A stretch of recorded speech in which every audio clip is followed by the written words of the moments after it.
그거 들어보니까는 내 목소리가 맞다. 그런데 녹취록, 그러니까 이제 녹음 파일을 텍스트죠. 녹취록을 읽어봤는데 자, 대장동 재판에서 이재명 녹음을 턴 까닭은 이재명, 대장동 일당, 호반건설 삼각 커넥션 의혹이 또 새로 불거졌습니다. 오늘 또 이재명 또 재판 나갔습니다. 재판 나갔는데 뭐냐면은 서울중앙지법 형사 33부에서 하고 있는 대장동, 백현동, 유래신도시, 성남FC 후원금 의혹 이 4개 사건이 묶여 있는 거죠. 묶인 건데 이게 재판이 계속 늘어지고 있습니다. 지금 유래신도시에 대한 재판이 일단 마무리가 되고 대장동 재판에 심리에 이제 들어갔는데 유래신도시가 마무리되기 전에 하나 재판부가 결정하지 못한 게 있습니다. 녹음 테이프 하나를 검찰이 정보를 제출을 했는데 이재명 쪽에서 그거는 위법 수집한 거다. 그래서 증거로서의 능력이 없다. 이렇게 막 막아섰습니다. 그렇게 막아서는 이유는 이 녹음 파일의 파괴력을 본인들도 알기 때문에 그런 거죠. 그런데 김동연 부장판사가 이재명에게 유리하도록 계속 재판을 이끌어왔지만은 검찰이 제출한 것이고 위법으로 수집한 것도 아니고 하니까 이걸 털기로 결정을 해서 오늘 재판에서 이재명 음성만 털었습니다. 이게 어떤 녹음 파일이냐면은 이재명이 성남시장 시절에 2016년 10월 19일 날 성남시청 부근에 있는 한 회의 장소에서 그때 위례신도시의 호반건설이 호반 베르디움을 지었죠. 그 입주민들하고 공개적으로 대화한 내용인데 그게 이제 녹음이 돼가지고 오늘 법정에서 튼 겁니다. 간단히 말하면 이겁니다. 입주민들이 일단 그 녹음 파일에 보면은 조경 문제, 그러니까는 그 단지 조경 문제로 막 항의를 하니까 이재명이 성남시가 돈을 벌기 위해서 지금 위례신도시 사업을 하고 있다 이렇게 말하면서 위례신도시 개발 사업권이 어떤 식으로 호반건설 좀 호반건설에서 그 사업을 맡았죠. 그래서 그 아파트 호반 베르디움 이런 걸 지었는데 왜 호반건설에 넘어갔는지를 설명하는 내용이 이 안에 포함되어 있습니다. 자, 그런데 이 호반건설은 처음에 여기 위례신도시에 뛰어든 게 아니고 처음에는 다른 곳에서 이제 뛰어들었다가 호반 건설로 간 계기가 대장동 일당이 여기 시행사로 들어갔습니다. 시행사로 들어가서 대장동 일당이 어떤 배경이 뭔지 좀 더 짚어봐야 되지만은 시공사로 호반건설을 선정을 한 겁니다. 호반건설을 선정을 했는데 이재명이 호반건설이 대장동 일당 시행사가 호반건설을 시공사로 선정하는 그 과정을 너무나 잘 알고 있다라는 이야기죠. 그 과정을 쏙쏙들이 알고 있었다. 그래서 쫙 설명을 했다는 이야기입니다. 그러면은 지금 검찰에서는 그러면 삼각 커넥션으로 보는 겁니다. 시행사인 대장동 팀, 소위 말하는 대장동 팀, 이때는 김만배는 안 들어갑니다. 남욱, 정영학 이 사람들이 주도가 됩니다. 왜 그러냐면은 김만배는 그 이후에 이게 위례가 먼저 하고 그 다음에 대장동 갔는데 대장동 때 김만배는 합류를 하죠. 위례 신도시 이것은 대장동과 굉장히 구도가 먹이 사실이 굉장히 비슷합니다. 민관 같이 하는 거죠. 유동규가 있었던 성남도시개발공사하고.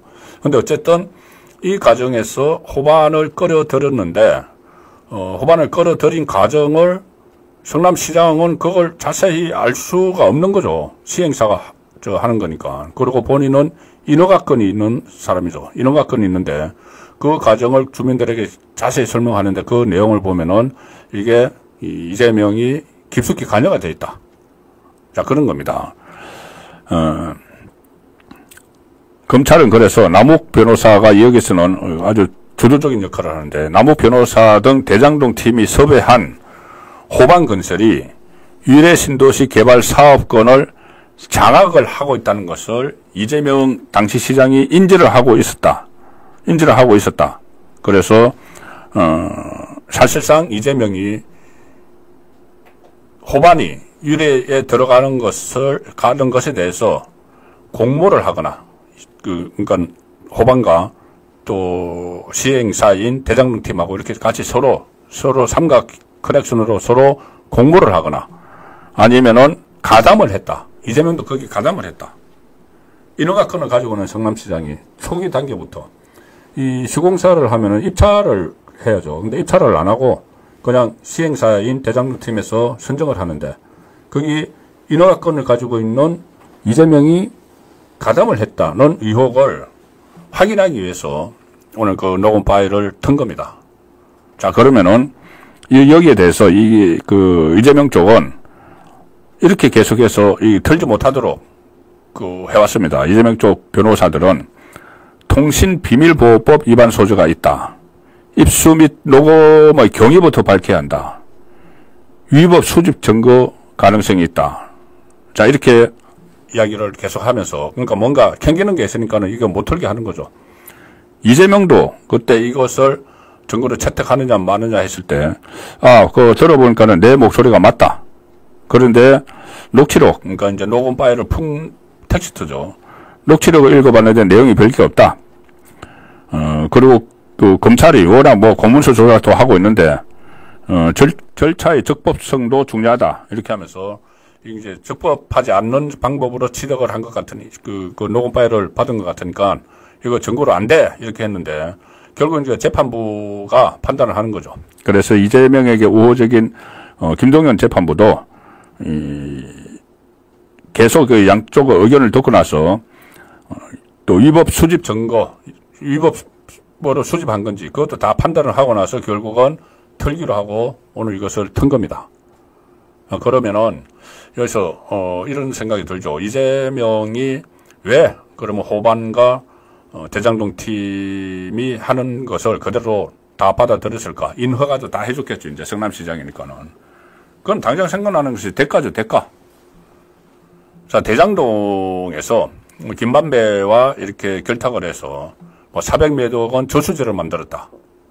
그 의혹 아직도 안 풀리고 있습니다. 그 저수지 중에서 대선 후보 경선할 때, 이낙연하고 경선할 때 호남에 조직을 만든다고 김용이 그 대장동 일당에게 우리 저수지에 묻어놓은 돈 좀 줘 해서 처음에 20억 달라고 했다가 8억인가 가고 나서 이게 들켰죠. 그때 이낙연 쪽에서 문제를 제기를 해서 더 이상 이 저수지 안에 있는 돈을 못 빼갔습니다. 그 대장동에 저수지가 있다. 그러니까 그 검은 돈 저수지죠. 그런 의혹들이 구체적인 액수까지 그때 다 나왔습니다. 그리고 백현동에도 있죠. 백현동 그 옹벽 아파트 4단계 용도 상향해 준 거. 거기는 이 브로커 김인섭 씨가 개입을 했죠. 대장동은 김만배, 백현동은 김인섭, 브로커 김인섭 씨가 개입을 했는데, 그때 개발업자인 정바울 아시아디벨로퍼먼트 사장이 검찰에 거린 진술을 한 적이 있습니다. 브로커인 김인섭이 나에게 200억 원을 요구를 했다. 그 중에서 100억 원 자기 거고 100억 원 나머지 두 분 거라고 하더라. 그게 이제 이재명 정진상이다. 이제 그것도 저수지죠. 검은 돈의 저수지. 그리고 정자동 그 호텔 특혜 거기도 엄청난 이건이 달려있었기 때문에 인허가권을 이용해서 특혜를 줬다. 거기 또 저수지를 팠을 거다.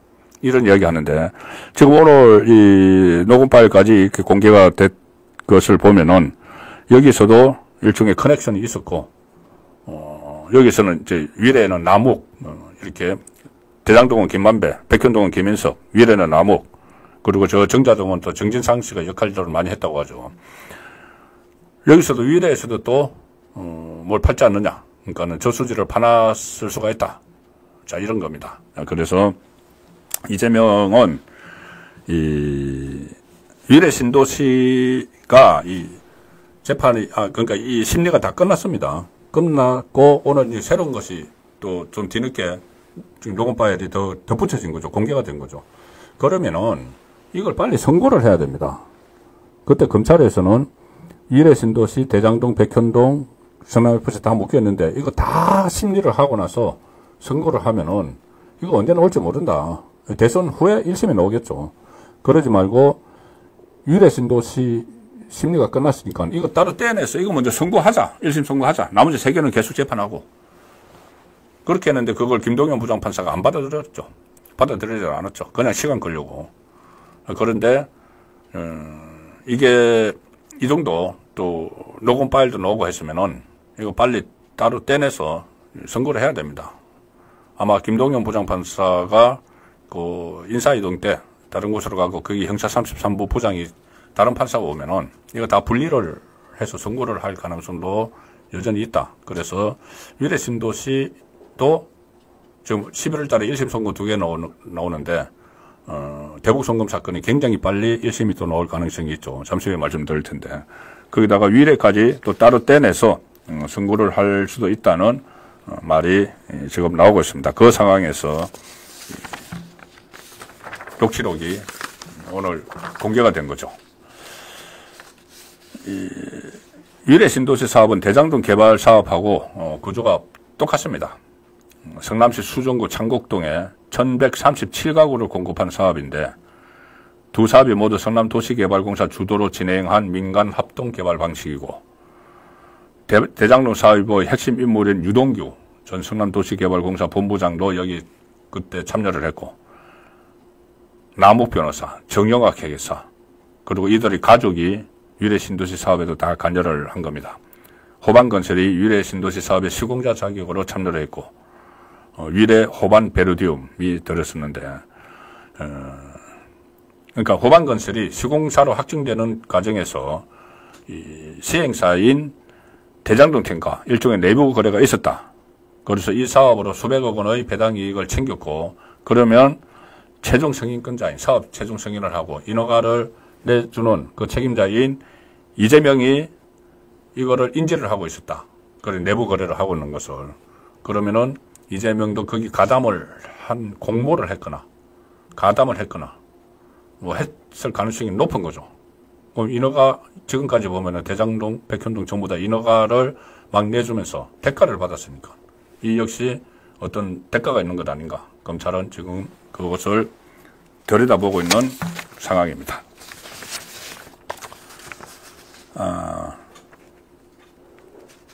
대장동, 오늘은 대장동 재판이었는데 어제 이화영의 2심 재판이 있었습니다. 이화영 그 1심에서 신진우 부장판사에게 그 징역 9년 6개월을 선고를 받았죠. 그런데 2심이 지금 진행 중인데 2심이 굉장히 빨리 진행이 될 거라고 하고 있죠. 그 상황에서 어제 그 김성태가 정인으로 나왔습니다. 어제 아니고 그저께죠, 그저께. 근데 이 정인으로 나와서 상당히 의미 있는 진술을 하나 했습니다. 지금 가장 핵심이 이재명이 북한에 가는 그 대가로 그 비용 300만 달러를 북한 조선노동당에 전달을 했다. 이게 이제 그 피의 사실의 핵심이죠. 그런데 이재명 쪽 변호인들하고 일부 좌파 매체에서 여기 이제 문제를 제기하는 게 하나 있습니다. 뭐냐면은 이 300만 달러를 주는 그 과정에서 가장 먼저 70만 달러를 북한 쪽에 줬는데 누구에게 줬느냐 하면은 이 검찰의 공소장에는 북한의 대남 공작원 리호남에게 70만 달러를 먼저 줬다. 필리핀에서 국제회의를 할 때 그때 김성태가 리호남을 만나서 줬다. 이렇게 되는데 민주당 그리고 이재명의 변호사 그리고 일부 좌파 매체들은 거기에 대해서 아니 리호남은 필리핀에 간 흔적이 없다. 이 숙박자 명단에도 그때 회의에 참석한 숙박자 명단에도 리호남 이름은 없고 또 회의 참석자 명단에도 리호남은 없다. 이렇게 주장을 하면서 그러시기 허구다. 필리핀에 가지도 않았는데 어떻게 리호남이 이 70만 달러를 김성태에게 받았단 말이냐. 이렇게 계속 주장을 해오고 있었죠. 그런데 이번 재판에서 방용철 쌍방울 부회장이 이 대남 공작원 리호남을 필리핀에서 직접 만났다. 자, 이렇게 이 어제 재판입니다. 어제 재판. 제가 지금 날짜를 헷갈렸는데, 이거 어제 재판입니다. 대남 공작원 리오남을 필리핀에서 직접 만났다. 이렇게 또 정언을 했습니다. 어떻게 아주 구체적으로 정언을 했는데, 이 구체적 정언을 말씀드리기 전에, 리호남이 왜 필리핀에서 흔적이 없는가? 그것은 리호남이 북한 정찰총국 소속 대남 공작원이기 때문이죠. 대남 공작원이면 스파이인데, 스파이가 어디 그 호텔에 묵을 때 자기 이름으로 득 대고 자기 신분증 내고 자기 이름으로 묵습니까? 회의에 참석할 때 자기 이름으로 안 하죠. 그리고 리오남은 그 중국 여권을 뭐 7개, 8개씩 가지고 다녔다고 하는데, 그러니까 리오남의 흔적이 없는 거죠. 그런데 방용철 쌍방울 부회장은 리오남을 자기가 직접 만나서 김성태가 있는 호텔방으로 데려가서 거기서 70만 달러를 주고 70만 달러를 어떻게 줬다는 그 내용까지 아주 상세하게 디테일하게 진술을 했습니다. 자, 그러니 이게 신빙성이 있는 거죠. 그러니까 북한 조선노동당 대남 공작원 리호남에게 대남 공작원입니다. 대남 공작원을 만나서 김성태가 돈을 준 거죠. 70만 달러. 다 합하면 300만 달러고 우선 70만 달러를 선불적으로 준 거죠. 왜? 이재명 북한 보내려고. 그때만 해도. 서울 고법 형사 1부 심리로 어제 열렸습니다. 이화영의 2심 재판에서 박명철 부회장이 정리인으로 출석을 해서 이화영이 2019년 7월 북한 정찰총국 출신 대남 공작원 리호남이 이 필리핀 아시아 태평양 국제대회에 있었는데 거기 참석해서 김성태 전 쌍방울 회장을 만났는지 이화영이 직접 물어봅니다. 그렇게 물어보니까는 그래 대남 공작원 리호남을 필리핀에서 직접 만났다. 방용철이 그렇게 대답을 하는 거죠. 그러니까는 피고인 이화영이 직접 정인신문을 한 겁니다. 정말 당신이 맞는 거 맞느냐? 리오남을 맞는 거 맞느냐? 70만 달러 줄 때. 리오남은 거기에 온 흔적이 없는데. 근데 방용철은 직접 만났다고 하고 구체적인 진술을 합니다. 이 위챗이란 게 있죠. 중국 모바일 메신저인데 위챗을 통해서 리오남과 방용철 자신이 계속 연락을 했고 호텔 로비에서 필리핀 그 호텔 로비에서 리오남을 만나서 이제 접속을 한 거죠. 공작원이니까 접속을 해서 김성태 회장이 있는 방까지 내가 직접 안내를 했다. 직접 내가 안내를 했다. 그리고 신뢰성을 담보하기 위해서 여러 가지 정황을 이야기했는데 이하영 그 변호인이 이제 허점을 찾아내려고 그러면은 당시 리오남을 호텔에서 만나서 안내를 했다는데 리오남이 어떤 옷을 입고 있었느냐 이렇게 또 물어봅니다. 거기에 대해서 방용철 부회장은 바지에 티셔츠를 입고 있었고 모자는 안 쓰고 있었다. 안경을 꼈다. 조그만 손가방을 갖고 온 듯했다. 이렇게 굉장히 구체적으로 진술합니다. 그리고 70만 달러는 위스키를 구매할 때 주는 캐리어에 담아서 건넨 것으로 기억을 한다. 상당히 디테일한 이런 것을 거짓말하기는 어렵겠죠. 그러면은 이 재판부가 이렇게 묻습니다. 리호남과 위챗 대화 내용을 제출할 수 있느냐고 하니까 방용철 부회장은 증거 인멸한 자료여서 없다. 그때 김성태가 처음에는 이 사건이 불거졌을 때 이재명을 보호하기 위해서 또 자기가 살기 위해서 동남아로 막 도주를 했었죠. 그때 방용철이나 자기 측근들에게 다 지시를 했습니다. 증거 다 인멸하라고, 증거 없애라고. 그때 위챗 대화 내용, 그러니까는 북한 공작원하고 나눴던 이 대화 내용을 삭제를 해버렸다는 겁니다.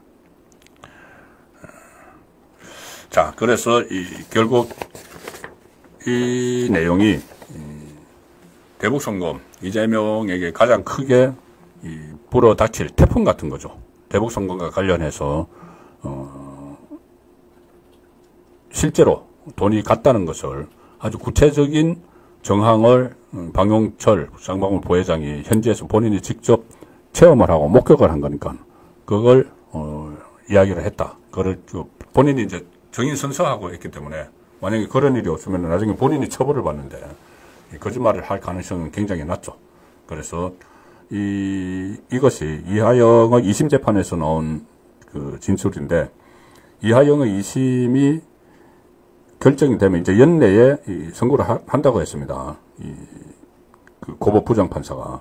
그러면 거기에 대한 결정, 그러니까 그 판결문에 나온 내용들은 신진호 부장판사가 구체적으로 더 심리를 안 하겠다고 이야기를 했죠.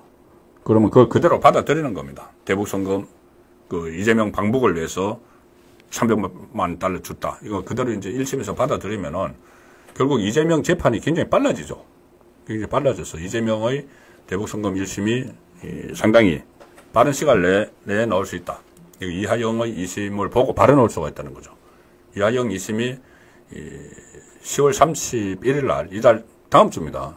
다음 주에 바로 종결을 하고 구형을 또 선고를 하고, 그러면 한두 달 이 판결문을 써서 연내에 이하영의 2심 결과가 나오죠. 그러면 그것을 인용을 해서 그것을 그대로 가지고 와서 이재명에 대한 선고를 바로 할 수도 있다는 것이니까, 이재명 선고는 내년 초, 이러면 연말까지도 나올 수 있는 대북 선거 가지고 그런 상황, 새로운 상황이 하나가 또 한쪽에서 전개가 되고 있습니다. 동시다발적으로 막 터지는 거죠. 미래 신도시나 조금 전에 말씀드린 대로 녹음이 막 공개가 되고, 이 대북 선거문 재판이 신속히 지금 진행이 되는 그 상황으로 가고 있습니다.